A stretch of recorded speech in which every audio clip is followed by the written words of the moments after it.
പലരും എടുക്കുന്ന അളവിലാണ് വ്യത്യാസം. കാരണം പലരും ചിന്തിക്കുക, സ്വയം അങ്ങോട്ട് ചിന്തിക്കുക. കാരണം ഒരു വലിയ സ്പൂൺ എടുത്താൽ ഇതിപ്പോൾ ഒരു 2 ഗ്രാം ഉണ്ടാവുള്ളൂ, 3 ഗ്രാം ഉണ്ടാവും, അല്ലെങ്കിൽ കൈ കൊണ്ട് നുള്ളിയെടുക്കുന്ന പലരും ഉണ്ട്. ഇത് അത്ര ഉണ്ടാവുള്ളൂ എന്നുള്ളത്. പക്ഷേ അത് ചിലപ്പോൾ ആ ചിന്താഗതി തെറ്റായിരിക്കാം. അളവ് കൂടി പോയി കഴിഞ്ഞാൽ ചെടികൾക്ക് അത് ബാധിക്കും. ഇതിൽ ലാസ്റ്റ് മോഡുണ്ട്, അത് ഫൈൻ സ്പ്രേൻ്റെ മോഡ്. അത് ജസ്റ്റ് സ്പാർക്കായിട്ട് കണ്ടില്ലേ, സ്പാർക്കായിട്ട് മാത്രമേ വരുള്ളൂ. ഈ ഒരു രീതിയിലാണ് നമ്മൾ ഫോളിയർ ആപ്ലിക്കേഷൻ വഴി വളങ്ങൾ കൊടുക്കേണ്ടത് കേട്ടോ.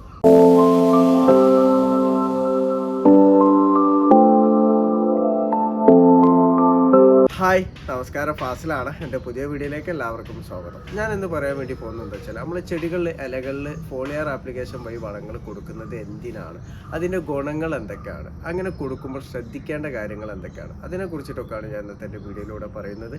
അപ്പോൾ എല്ലാവരും വീഡിയോ മുഴുവനായിട്ട് കാണാൻ വേണ്ടി ശ്രമിക്കുക. നമുക്ക് വീഡിയോയിലേക്ക് പോകാം. അപ്പോൾ ഇതിനെക്കുറിച്ചിട്ട് ഞാൻ 2-3 വീഡിയോയിൽ ഡീറ്റെയിൽ ആയിട്ട് ഞാൻ പറഞ്ഞിട്ടുണ്ട്. എന്നിരുന്നാലും കൂടുതൽ ആൾക്കാർ ഇതിനെക്കുറിച്ച് ഡൗട്ടുകൾ ചോദിക്കുന്നതിനെ കൊണ്ടാണ് കേട്ടോ ഞാൻ വീണ്ടും ഇത് ഡീറ്റെയിൽ ആയിട്ടൊരു വീഡിയോ ഞാൻ ചെയ്യുന്നത്. അപ്പോൾ നമ്മൾ ഫോളിയർ സ്പ്രേ എന്ന് പറയുന്നത് അയച്ചാൽ പത്രപോഷണം ഇലകളിൽ കൂടി നമ്മൾ വളങ്ങൾ സ്പ്രേ ചെയ്ത് കൊടുക്കുന്നത് ഇത് എന്തിനാണെന്ന് പലരും ചോദിക്കാറുണ്ട്. നമ്മൾ മണ്ണിൽ മാത്രം വളങ്ങൾ ഇട്ട് കൊടുത്താൽ പോരെ, മണ്ണിൽ സ്ലറികളും അതേപോലെ അടിവളങ്ങളും ഇട്ട് കൊടുത്താൽ പോരെ, പിന്നെ ഇലകളിൽ നമ്മൾ വളങ്ങൾ സ്പ്രേ ചെയ്യേണ്ട ആവശ്യമുണ്ടോ, അങ്ങനെ ചെയ്താൽ എന്തെങ്കിലും ദോഷമുണ്ടോ, ഇലകൾ കരിഞ്ഞു പോകുമോ എന്നൊക്കെയുള്ള പലരും ചോദിക്കാറുണ്ട്. കാരണം പലർക്കും പല രീതിയിലുള്ള ഡൗട്ടുകളുണ്ടാവും.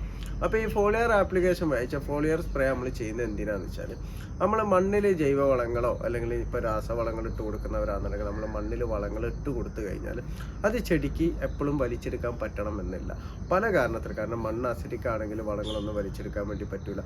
രണ്ടാമത് നമ്മൾ ഖരാവസ്ഥയിലുള്ള ജൈവവളങ്ങൾ നമ്മൾ ഇട്ട് കൊടുത്തു കഴിഞ്ഞാൽ അത് സ്ലോ ആയിട്ടേ അത് ചെടികൾക്ക് വലിച്ചെടുക്കാൻ പറ്റുള്ളൂ. ഇപ്പോൾ നമ്മൾ എല്ലുപൊടിയൊക്കെ കറക്റ്റായിട്ട് നമ്മൾ മണ്ണിൽ ഇട്ട് കൊടുത്തു കഴിഞ്ഞാൽ അത് ചെടിക്ക് ഒരു വലിച്ചെടുക്കാൻ പാകത്തിലാവണം എന്നുണ്ടെങ്കിലൊക്കെ ഒരു മാസത്തിൻ്റെ അടുത്ത് സമയം വരും. പക്ഷെ ആ ഒരു സമയത്ത് ചെടിക്ക് ഫോസ്ഫറസ് കിട്ടണമല്ലോ.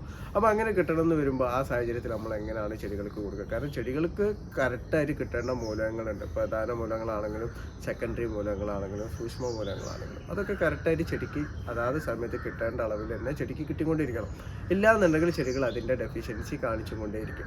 അപ്പോൾ അങ്ങനെ കാണിക്കാതിരിക്കാൻ വേണ്ടിയിട്ടാണ് നമ്മൾ ഇലകളിൽ ഫോളിയർ ആപ്ലിക്കേഷൻ വഴി നമ്മൾ വളങ്ങൾ കൊടുക്കുന്നത്. ഇപ്പോൾ ഞാൻ പറഞ്ഞില്ല, നമ്മൾ മണ്ണിൽ ജൈവവളങ്ങൾ ഇട്ട് കൊടുത്താലോ അല്ലെങ്കിൽ രാസവളങ്ങൾ ഇട്ട് കൊടുത്താൽ ചെടികൾ വലിച്ചെടുക്കാൻ കുറച്ച് ടൈം എടുക്കും. ഇപ്പോൾ രാസവളങ്ങൾ തന്നെ വെള്ളത്തിൽ ലയിക്കുന്ന വളങ്ങൾ തന്നെയാണ് നമ്മൾ മണ്ണ് കൊടുക്കുന്നതെന്നുണ്ടെങ്കിലും അത് 24 to 48 മണിക്കൂറിൻ്റെ ഇടയിലേ ചെടികൾക്ക് അത് വലിച്ചെടുക്കാൻ പറ്റുള്ളൂ. പക്ഷെ നമ്മൾ ഫോളിയർ ആപ്ലിക്കേഷൻ വഴി നമ്മൾ കൊടുക്കുകയെന്നുണ്ടെങ്കിൽ ഇപ്പോൾ നമ്മൾ ഈ ഇലകൾ കണ്ടിട്ടില്ല, ഈ ഇലകളിലൊക്കെ ചെറിയ ചെറിയ സുഷിരങ്ങളുണ്ട്. ഇലകൾ നമ്മൾ ചെടീൻ്റെ കണ്ണ് എന്നൊക്കെ പലരും പറയും. അപ്പോൾ ഈ സുഷിരത്തിലൂടെയാണ് രാവിലെ ചില പകൽ സമയങ്ങളിൽ ചെടികൾ കാർബൺ ഡൈ ഓക്സൈഡ് ശ്വസിച്ചിട്ട് ഓക്സിജൻ പുറത്തേക്ക് വിടല്. രാത്രിയാകുമ്പോൾ ഈ കണ്ണ് അടഞ്ഞുകൊണ്ടായിരിക്കും, ഈ ഹോളുകൾ അടഞ്ഞുകൊണ്ടായിരിക്കും. അപ്പോൾ ആ ഒരു സമയത്ത് ചെടികൾ ഓക്സിജൻ ശ്വസിച്ചിട്ട് കാർബൺ ഡൈ ഓക്സൈഡ് ആണ് പുറത്തു വിടുക. അപ്പോൾ ഈ ഹോളിന് പറയുന്ന പേര് സ്റ്റൊമാറ്റോ എന്നാണ് കേട്ടോ ഇതിന് പറയാം. അപ്പോൾ നമ്മൾ ഏത് വളങ്ങളാണെന്നുണ്ടെങ്കിൽ ചെടികൾക്ക് പെട്ടെന്ന് വലിച്ചെടുക്കാൻ പറ്റുക നമ്മൾ മണ്ണിലിട്ട് കൊടുക്കുന്നതിനെക്കാട്ടും കൂടുതലായിട്ട് ഇലകളിൽ സ്പ്രേ ചെയ്ത് കൊടുക്കുമ്പോഴാണ് കേട്ടോ. അപ്പോൾ ഈ ഇലകളിൽ സ്പ്രേ ചെയ്ത് കൊടുക്കുമ്പോൾ അതാണ് ഞാൻ പല വീഡിയോയിലും ഞാൻ പറയാറുണ്ട്. പലരും എന്നോട് ചോദിക്കും ഈ വളങ്ങൾ വൈകുന്നേരം സ്പ്രേ ചെയ്ത് കൊടുത്താൽ പോലും. പക്ഷേ വൈകുന്നേരം നമ്മൾ സ്പ്രേ ചെയ്ത് കൊടുക്കുന്നതിനെക്കാട്ടും കൂടുതലായിട്ട് കാര്യക്ഷമതയിൽ പ്രവർത്തിക്കുക, അയച്ചാൽ കൂടുതലായിട്ട് അതിൻ്റെ ഗുണം കിട്ടുക എന്ന് പറഞ്ഞാൽ നമ്മൾ രാവിലെ സ്പ്രേ ചെയ്ത് കൊടുക്കുന്നത്. ഇപ്പോൾ ഈ ഒരു സമയത്ത് ഇപ്പോൾ ടൈം ഒരു 7:15 ടൈം, ഈ ഒരു സമയത്ത് നമ്മൾ സ്പ്രേ ചെയ്ത് കൊടുക്കുകയെന്നുണ്ടെങ്കിൽ ഇപ്പോൾ ഈ ഹോളുകളൊക്കെ ഓപ്പൺ ആയിട്ടായിരിക്കും ഇരിക്കുന്നുണ്ടാവും. അപ്പോൾ ചെടികൾക്ക് പെട്ടെന്ന് തന്നെ വളങ്ങൾ വലിച്ചെടുക്കാൻ പറ്റും. അത് നമ്മൾ സ്പ്രേ ചെയ്ത് കൊടുക്കുന്ന വളങ്ങൾ ഒരു 3 മണിക്കൂറിനുള്ളിൽ തന്നെ ചെടികൾക്ക് പൂർണ്ണമായിട്ട് വലിച്ചെടുക്കാൻ പറ്റും. അപ്പോൾ ഈ രാവിലെ തന്നെയാണ് ചെടികളുടെ ഇലകളിലാണ് അന്നജം പാകം ചെയ്യുക. അത് എല്ലാവർക്കും അറിയാലോ. ഇപ്പോൾ നമ്മൾ മണ്ണിൽ വളങ്ങൾ ഇട്ട് കൊടുത്താലും വേരിൽ കൂടി അത് വലിച്ചെടുത്ത് ഇലകളിൽ എത്തിച്ച് അവിടെ നിന്ന് അന്നജകം പാകം ചെയ്തിട്ടാണ് തണ്ടുകളിലേക്കും നമ്മൾ പൂവിട്ടാലും പൂവിലേക്കും കായിലേക്കും ഒക്കെ ഇത് എത്തിക്കുക. അപ്പോൾ ഈ അതിരാവിലെ നമ്മൾ വളങ്ങൾ സ്പ്രേ ചെയ്ത് കൊടുത്താൽ ചെടികൾക്ക് അത് പെട്ടെന്ന് വലിച്ചെടുക്കാൻ പറ്റും. അപ്പോൾ തന്നെ അതിൻ്റെ ഗുണം കറക്റ്റായിട്ട് നമ്മൾ കിട്ടും ചെയ്യും. മറ്റേ നമ്മൾ വൈകുന്നേരം സ്പ്രേ ചെയ്ത് കൊടുത്താൽ ചെടികൾക്ക് അത് പൂർണ്ണമായിട്ട് വലിച്ചെടുക്കാൻ വേണ്ടിയിട്ട് പറ്റില്ല. അപ്പോൾ എന്താ സംഭവിക്കുക, അത് പിറ്റേന്ന് രാവിലത്തേക്കായി ചെടിയിൽ നിൽക്കണമെന്നില്ല. കാരണം നമ്മൾ ഉപയോഗിക്കുന്ന അധിക രാസവളങ്ങളും പെട്ടെന്ന് ആവിയായി പോകുന്നതാണ്. അപ്പോൾ ഇലകൾ നമ്മൾ സ്പ്രേ ചെയ്ത് കൊടുത്താൽ അത് ചിലപ്പോൾ ആവിയായിട്ട് പോകും. ബാക്കിയുള്ളത് എന്തെങ്കിലും ഉണ്ടെങ്കിൽ മാത്രമേ പിറ്റേന്ന് ചെടികൾക്ക് അത് വലിച്ചെടുക്കാൻ വേണ്ടിയിട്ട് പറ്റുള്ളൂ. അപ്പോൾ ഈ ഇലകൾ നമ്മൾ വളങ്ങൾ സ്പ്രേ ചെയ്ത് കൊടുത്താലുള്ള ഗുണം, പ്രധാനമായിട്ടുള്ള ഗുണം ഇതാണ്. കാരണം നമ്മൾ മണ്ണിലൂടെ വളം നമ്മൾ കൊടുത്തതിന് ശേഷം കേട്ടോ നമ്മൾ ഇലകളിൽ സ്പ്രേ ചെയ്യേണ്ടത്. അല്ല, ഇലകളിൽ മാത്രം നമ്മൾ സ്പ്രേ ചെയ്തുകൊണ്ട് നമ്മൾ കറക്റ്റായിട്ട് നമ്മൾ കൃഷി ചെയ്ത് പോകാൻ വേണ്ടി പറ്റില്ല. പിന്നെ നമ്മൾ അത്രയ്ക്ക് ഷാർപ്പായിട്ട് നമ്മൾ ശ്രദ്ധിച്ചിട്ട് ഓരോ ഘട്ടം എന്താണ് ആവശ്യം എന്ന് മനസ്സിലാക്കി നമ്മൾ കൊടുക്കേണ്ടി വരും. മണ്ണിലൂടെ നമ്മൾ കൊടുക്കുമ്പോൾ വെച്ചാൽ നമ്മൾ ജൈവ രൂപത്തിൽ അടിവളങ്ങളൊക്കെ ഇട്ട് കൊടുക്കുന്നുണ്ട്. അതിലൂടെ തന്നെ സെക്കൻഡറി സൂക്ഷ്മമൂലങ്ങളൊക്കെ ചെടികൾക്ക് ചെറിയ തോതിൽ കൂടുതൽ കിട്ടും. അപ്പോൾ അത് അങ്ങനെ കൊടുത്തതിന് ശേഷം പിന്നീട് ഡെഫിഷ്യൻസി വരാതിരിക്കാൻ വേണ്ടിയിട്ടാണ് നമ്മൾ ഇലകളിൽ കൂടി വളങ്ങൾ സ്പ്രേ ചെയ്ത് കൊടുക്കേണ്ടത്. അപ്പോൾ ഇലകളിൽ കൂടി നമ്മൾ വളങ്ങൾ സ്പ്രേ ചെയ്ത് കൊടുക്കുന്നതിൻ്റെ പ്രധാന ഉദ്ദേശം എന്ന് പറഞ്ഞാൽ പോഷകക്കുറവ് ചെടികൾക്ക് വരാതിരിക്കാനും കൊടുക്കുന്ന വളങ്ങൾ പെട്ടെന്ന് ചെടികൾ വലിച്ചെടുക്കാനും വേണ്ടിയിട്ടാണ് നമ്മൾ ഇലകളിൽ കൂടി വളങ്ങൾ സ്പ്രേ ചെയ്ത് കൊടുക്കുന്നത് കേട്ടോ. ഇപ്പോൾ ചെടി പൂക്കാനും കായ്ക്കാനുള്ള ഒരു ടൈമിലൊക്കെ സൂക്ഷ്മ മൂലകങ്ങൾ പ്രധാനമായിട്ടും ചെടികൾക്ക് വേണം. ആഴ്ച മൈക്രോ ന്യൂട്രിയൻസ് ചെടികൾക്ക് പ്രധാനമായിട്ട് വേണം. അപ്പോൾ ഇത് നമ്മൾ മണ്ണിൽ കൂടി നമ്മൾ കൊടുക്കുമ്പോൾ ജൈവവളങ്ങൾ കൊടുക്കുന്നതൊക്കെ ചെറിയ തോതിലൊക്കെ കിട്ടും. എന്നിരുന്നാലും ചിലപ്പോൾ ബോറോണൊക്കെ അടങ്ങിയിട്ടുള്ള സൂക്ഷ്മ മൂലകങ്ങൾ പ്രധാനമായിട്ട് ഈ പൂക്കുന്ന കായ്ക്കുന്ന ടൈമിൽ ചെടികൾക്ക് വേണം. അപ്പോൾ അത് ചെടിക്ക് പെട്ടെന്ന് കിട്ടാൻ വേണ്ടിയിട്ട് നമ്മൾ എന്താ ചെയ്യുക? അപ്പോൾ നമ്മൾ മണ്ണിൽ കൊടുത്തതിനെ കൊണ്ട് കാര്യമായിട്ടുള്ള ഗുണം കിട്ടില്ല. അതുകൊണ്ടാണ് ആ ഒരു സമയത്ത് നമ്മൾ ഇലകളിൽ കൂടി സ്പ്രേ ചെയ്ത് കൊടുക്കുക. അപ്പോൾ നമുക്ക് രാസവളം നമുക്ക് ഇലകളിൽ കൂടി സ്പ്രേ ചെയ്ത് കൊടുക്കാം. യാതൊരുവിധ ദോഷമില്ല, നമ്മളെ മണ്ണിനും ദോഷമില്ല, നമ്മളെ അന്തരീക്ഷത്തിനും ദോഷമില്ല. കാരണം അങ്ങനെ പറയാനുള്ള കാരണം ഇത് നമ്മൾ സ്പ്രേ ചെയ്ത് കൊടുത്താൽ ഒരു 3 മണിക്കൂർ കൊണ്ട് തന്നെ അത് ചെടി വലിച്ചെടുക്കും. പിന്നീട് അത് പലരും ചോദിക്കാറുണ്ട്, നമ്മൾ ഇലകൾ ഇങ്ങനെ സ്പ്രേ ചെയ്താൽ പിന്നെ അതിൽ നിന്ന് കായ് വന്നു കഴിഞ്ഞാൽ അത് പോയിസൺ അല്ല, അത് പിന്നെ കായ് നമുക്ക് തിന്നാൻ പറ്റുമെന്നുള്ള. അങ്ങനെ ഒന്നുമില്ല. ഞാൻ ഇതിന് മുന്നേ വീഡിയോയിൽ ഞാൻ പറഞ്ഞിട്ടുണ്ട്. കാരണം ഇത് ആ കണ്ടന്റ് മാത്രമേ, ഇപ്പോൾ നമ്മൾ ഏത് വളമാണോ കൊടുക്കുന്നത് അത് നമ്മൾ ജൈവത്തിൽ കൊടുത്താലും രാസത്തിൽ കൊടുത്താലും ആ കണ്ടന്റ് മാത്രമേ ഉള്ളൂ. പക്ഷേ ഇത് മണ്ണിൽ കൊടുക്കുമ്പോൾ എന്താ വെച്ചാൽ മണ്ണിലെ ജൈവാംശം നഷ്ടപ്പെടും, മണ്ണിലെ സൂക്ഷ്മജീവികളും അതേപോലെ എൻസൈമുകളൊക്കെ നഷ്ടപ്പെടും. അതുകൊണ്ടാണ് രാസവളങ്ങളും മണ്ണിൽ കൊടുക്കേണ്ട എന്ന് എൻ്റെ ഒരു അഭിപ്രായത്തിൽ ഞാൻ പറയുന്നത്. നമ്മൾ ഇലകളിൽ അത് സ്പ്രേ ചെയ്ത് കൊടുത്താൽ യാതൊരുവിധ കുഴപ്പമില്ല. നമുക്ക് ചെടികൾ അങ്ങനെ നിൽക്കൂല, 3-4 മണിക്കൂർ കൊണ്ട് തന്നെ ചെടികൾ അത് വലിച്ചെടുത്ത് കളയും. അപ്പോൾ ഞാൻ പറഞ്ഞു വന്നത് എന്താ വെച്ചാൽ നമ്മൾ സൂക്ഷ്മ മൂലകങ്ങൾ ചെടികൾക്ക് കിട്ടേണ്ട സമയത്ത് കറക്റ്റായിട്ട് കിട്ടാൻ വേണ്ടിയിട്ട് നമ്മൾ ഫോളിയർ ആപ്ലിക്കേഷൻ വഴി നമ്മൾ വളങ്ങൾ കൊടുക്കുന്നതാണ് നല്ലത്. സൂക്ഷ്മ മൂലകങ്ങൾ അതിപ്പോൾ പൂ വിരിഞ്ഞ് നിൽക്കുന്ന ടൈമിലാണെന്നുണ്ടെങ്കിൽ ഒരു കാരണവശാലും നമ്മൾ ഒന്നും സ്പ്രേ ചെയ്ത് കൊടുക്കുകയും ചെയ്യരുത് കേട്ടോ.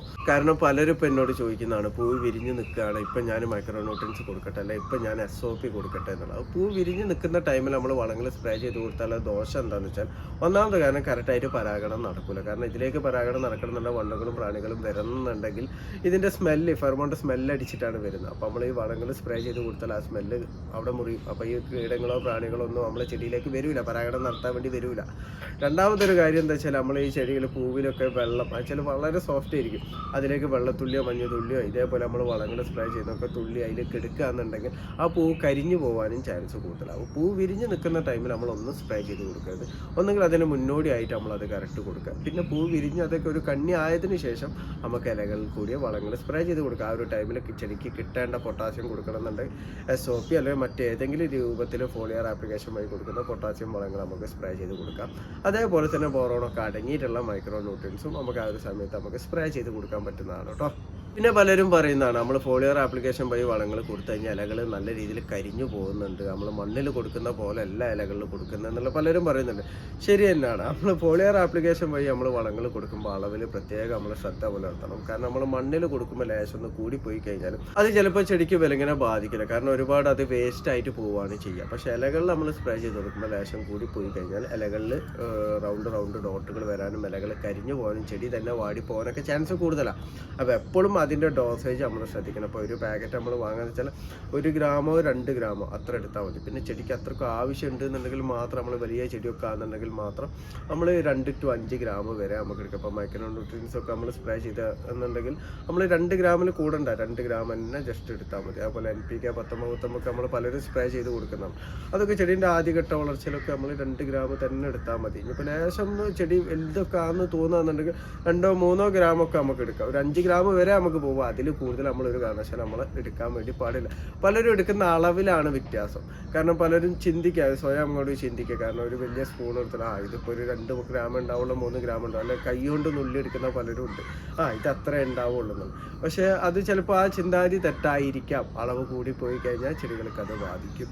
അപ്പോൾ എപ്പോഴും നമ്മളൊരു കറക്റ്റ് അളവ് പാത്രം എടുക്കുക. ഇപ്പോൾ ഞാനൊക്കെ എടുക്കുന്ന ഒരു അളവ് പാത്രം എന്ന് പറഞ്ഞാൽ നമ്മൾ ഈ ചെറിയ ഉപ്പ് ഐസ്ക്രീമിൻ്റെ ഒക്കെ ചെറിയ സ്പൂൺ ഉണ്ടല്ലോ, ആ ഒരു സ്പൂണ് ഫുള്ളായിട്ട് എടുത്താൽ അത് 2 ഗ്രാം എന്നുള്ള രൂപത്തിലാണ് ഞാൻ എടുക്കുക. ഇനിയിപ്പോൾ ലേശം കുറഞ്ഞാലും കുഴപ്പമില്ല. കാരണം രാസവളങ്ങൾ നമ്മൾ ഏതും ലേശം കുറഞ്ഞു പോയാലും കുഴപ്പമില്ല, കൂടരുത്. കൂടിപ്പോയി കഴിഞ്ഞാൽ അത് പെട്ടെന്ന് തന്നെ അതിൻ്റെ വിപരീത ഫലം നമുക്ക് കിട്ടുന്നതുമാണ് കേട്ടോ.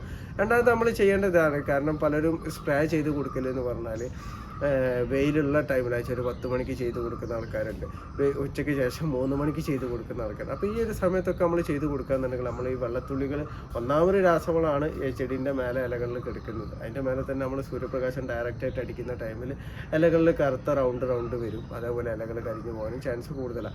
അപ്പോൾ അതുകൊണ്ടാണ് ഈ വളങ്ങൾ നമ്മൾ സ്പ്രേ ചെയ്ത് കൊടുക്കുമ്പോൾ അതിരാവിലെ, അതിന് കറക്റ്റായിട്ടുള്ളൊരു സമയം എന്ന് പറഞ്ഞാൽ ഒരു 7 മണിയാണ്. ഇനിയിപ്പോൾ തണുപ്പ് കാലമൊക്കെ ആണെന്നുണ്ടെങ്കിൽ, ഇപ്പോൾ ഈ ഒരു ടൈമൊക്കെ ആണെന്നുണ്ടെങ്കിൽ നമുക്കൊരു 7-8 വരെയൊക്കെ നമുക്ക് സമയം പോവാം. അതിനുശേഷം നമ്മൾ ഒരു കാരണവശാലും ഇലകളിൽ വളങ്ങൾ നമ്മൾ സ്പ്രേ ചെയ്ത് കൊടുക്കരുത് കേട്ടോ. പിന്നെ നമ്മൾ കീടനാശിനിയൊക്കെ ആണെന്നുണ്ടെങ്കിൽ നമ്മൾ രാവിലെ സ്പ്രേ ചെയ്ത് കൊടുക്കേണ്ട കാര്യമില്ല. കാരണം അപ്പോൾ ചെയ്ത് കൊടുത്താൽ അത് വേസ്റ്റ് ആയിട്ട് പോവുകയേ ചെയ്യുള്ളൂ. അത് വൈകുന്നേരങ്ങളാണ് സ്പ്രേ ചെയ്ത് കൊടുക്കുന്നത്. കാരണം ചെടികളിലേക്ക് കീടങ്ങളൊക്കെ വരല് വൈകുന്നേരങ്ങളാണ്. വെച്ചാൽ വെയിലുള്ള സമയത്ത് ഒരു കാരണവശാലും വരില്ല, വൈകുന്നേരങ്ങളാണ് വരിക. അപ്പോൾ കീടനാശിനിയൊക്കെ നമ്മൾ കറക്റ്റ് അതിൻ്റെ ഫലം സ്പോട്ട് കിട്ടണം എന്നുണ്ടെങ്കിൽ നമ്മൾ വൈകുന്നേരങ്ങൾ സ്പ്രേ ചെയ്ത് കൊടുത്താൽ അതിൻ്റെ ഗുണങ്ങൾ കിട്ടുള്ളൂ കേട്ടോ. അടുത്തത് നമ്മൾ ശ്രദ്ധിക്കേണ്ട പലരും ചോദിക്കുന്നത്, കാരണം എല്ലാ വളങ്ങളും നമ്മൾ ഫോളിയർ ആപ്ലിക്കേഷൻ വഴി കൊടുക്കുന്ന വളങ്ങളല്ല കേട്ടോ. കാരണം നമ്മൾ വെള്ളത്തിലേക്ക് ഇപ്പോൾ രാസവളങ്ങൾ പലതും പൊടി രൂപത്തിലാണ്, അപ്പോൾ വെള്ളത്തിൽ ലയിക്കുന്നുണ്ടാവും. പക്ഷേ അത് ഇലകളിൽ സ്പ്രേ ചെയ്ത് കൊടുക്കരുത്. അങ്ങനെ ചെയ്ത് കൊടുത്തിട്ട് പലർക്കും പണി കിട്ടിയിട്ടുണ്ട്. എന്നോട് തന്നെ വാട്സാപ്പിൽ പലരും പറയുന്നതാണ്. അപ്പോൾ നമ്മൾ ഫോളിയർ ആപ്ലിക്കേഷൻ വഴി കൊടുക്കേണ്ട വളങ്ങൾ ഏതാണെന്നുള്ളത് ആ പാക്കറ്റിൻ്റെ മേലെ തന്നെ എഴുതിയിട്ടുണ്ടോ, ഇത് ഫോളിയർ ആപ്ലിക്കേഷൻ ആണ്, അല്ലാന്നുണ്ടെങ്കിൽ ഇത് സോയിൽ ആപ്ലിക്കേഷൻ ആണെന്ന് എഴുതിയിട്ടുണ്ടോ. കാരണം സോയിൽ ആപ്ലിക്കേഷൻ കൊടുക്കേണ്ട അധിക വളങ്ങളും അമോണിയം ഫോമിലായിരിക്കും. അപ്പോൾ അത് ഇലകളിൽ സ്പ്രേ ചെയ്ത് കൊടുത്താൽ അത് വിപരീത ഫലം കിട്ടാൻ ചാൻസ് കൂടുതലാണ്. അപ്പോൾ നമ്മൾ ഇലകളിൽ സ്പ്രേ ചെയ്ത് കൊടുക്കുമ്പോൾ ഫോളിയർ ആപ്ലിക്കേഷൻ വഴി കൊടുക്കുന്നത് എന്നുള്ള അതിൻ്റെ ബാക്കിൽ എഴുതിയത് മാത്രം നമ്മൾ എടുക്കാൻ വേണ്ടിയിട്ട് ശ്രദ്ധിക്കുക കേട്ടോ.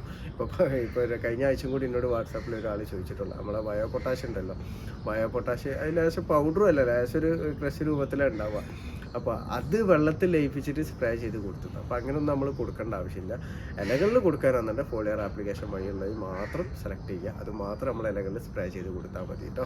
ഇനി വളങ്ങൾ നമ്മൾ സ്പ്രേ ചെയ്യാൻ വേണ്ടി സ്പ്രേയർ തിരഞ്ഞെടുക്കുമ്പോൾ നമ്മളെ ചെടീൻ്റെ കൃഷി എത്രത്തോളം ഉണ്ട് അതിനനുസരിച്ച് നമുക്ക് ചെറിയ സ്പ്രേയറോ വലിയ സ്പ്രേയറോ ഒക്കെ നമുക്ക് തിരഞ്ഞെടുക്കാൻ വേണ്ടി പറ്റും. ഇപ്പോൾ 2 ലിറ്ററിൻ്റെ ആണെന്നുണ്ടെങ്കിൽ ഒരു അത്യാവശ്യം കുറച്ച് കൃഷിയൊക്കെ ആണെന്നുണ്ടെങ്കിൽ 2 ലിറ്ററിൻ്റെ വാങ്ങിയാൽ മതി. 5 ലിറ്ററിൻ്റെ ഒന്നും വാങ്ങേണ്ട ആവശ്യമില്ല. അപ്പോൾ ഇത് നമ്മൾ സ്പ്രേയറിൽ നമ്മൾ സ്പ്രേ ചെയ്യുമ്പോൾ നമ്മൾ ശ്രദ്ധിക്കേണ്ടത് എന്താ വെച്ചാൽ, ഇതിൽ ലാസ്റ്റ് മോഡുണ്ട്, അത് ഫൈൻ സ്പ്രേൻ്റെ മോഡ്. അത് ജസ്റ്റ് സ്പാർക്കായിട്ട് കണ്ടില്ലേ, സ്പാർക്കായിട്ട് മാത്രമേ വരുള്ളൂ. ഈ ഒരു രീതിയിലാണ് നമ്മൾ ഫോളിയർ ആപ്ലിക്കേഷൻ വഴി വളങ്ങൾ കൊടുക്കേണ്ടത് കേട്ടോ. കാരണം ഒരു കാരണവശാലും ചെടി കുളിപ്പിച്ചും കൊണ്ട് നമ്മൾ വളങ്ങൾ കൊടുക്കേണ്ട ആവശ്യമില്ല. കാരണം അങ്ങനെ കൊടുത്താലുള്ള ദോഷം എന്താ വെച്ചാൽ, ഇപ്പോൾ നമ്മളൊരു രാവിലെ ഒരു 7 മണിക്ക് 7 നമ്മൾ ഇതേപോലെ ചെടി കുളിപ്പിച്ചിട്ട് നമ്മൾ സ്പ്രേ ചെയ്ത് കൊടുത്താൽ പിന്നെ വെയിൽ വരുമ്പോൾ ഇത് ഫുള്ളായിട്ട് ചിലപ്പോൾ വറ്റി പോകണമെന്നില്ല. ചെടികൾക്ക് ആവശ്യമുള്ളത് മാത്രമേ ചെടികൾ വലിച്ചെടുക്കുള്ളൂ. അപ്പോൾ ബാക്കി അവിടെ കൊടുക്കുമ്പോൾ സൂര്യപ്രകാശം ഡയറക്റ്റ് തട്ടുന്ന ടൈമിൽ ഇലകൾ കഴിഞ്ഞ് പോകാൻ വേണ്ടി ചാൻസ് കൂടുതലാണ്. അപ്പോൾ ഇതേപോലെ ഫൈൻ സ്പ്രേ ആയിട്ട് ഈ ലാസ്റ്റ് മോഡിലിട്ടാൽ മതി, ഫൈൻ സ്പ്രേ ആയിട്ട് സ്പ്രേ ചെയ്ത് കൊടുത്താൽ അത്രമാത്രം മതി. ചെടിക്ക് ആവശ്യമുള്ളത് ചെടി എന്തായാലും വലിച്ചെടുക്കും. അപ്പോൾ ആ രൂപത്തിൽ മാത്രം സ്പ്രേ ചെയ്ത് കൊടുക്കാൻ വേണ്ടിയിട്ടും പ്രത്യേകം ശ്രദ്ധിക്കണം കേട്ടോ. അപ്പോൾ ഞാൻ ഈ പറഞ്ഞ കാര്യങ്ങളൊക്കെ എല്ലാവരും ഒന്ന് മനസ്സിലാക്കി വെക്കുക. ചിലർക്ക് ഇതൊരു റിപ്പീറ്റ് ആയിട്ട് തോന്നുന്നത് കേട്ടത് തന്നെ അല്ലേ എന്നുള്ളത് ശരി തന്നെയാണ്. പക്ഷേ എന്താ പറയുക, കൂടുതൽ ആൾക്കാർ ഇതിങ്ങനെ വീണ്ടും ഡൗട്ട് ചോദിക്കുമ്പോൾ അത് ഇങ്ങനെ വീഡിയോ താഴെ ഉണ്ട് എന്ന് പറഞ്ഞാൽ എനിക്കൊരു മടിയുണ്ട്. അതുകൊണ്ടാണ് ഞാൻ ഇത് റിപ്പീറ്റ് ആയിട്ട് വീണ്ടും പറഞ്ഞ് വീഡിയോ ചെയ്യുന്നത് കേട്ടോ. അപ്പോൾ വീഡിയോ നിങ്ങൾക്ക് ഇഷ്ടപ്പെട്ട ലൈക്ക് ചെയ്യുക. താങ്ക്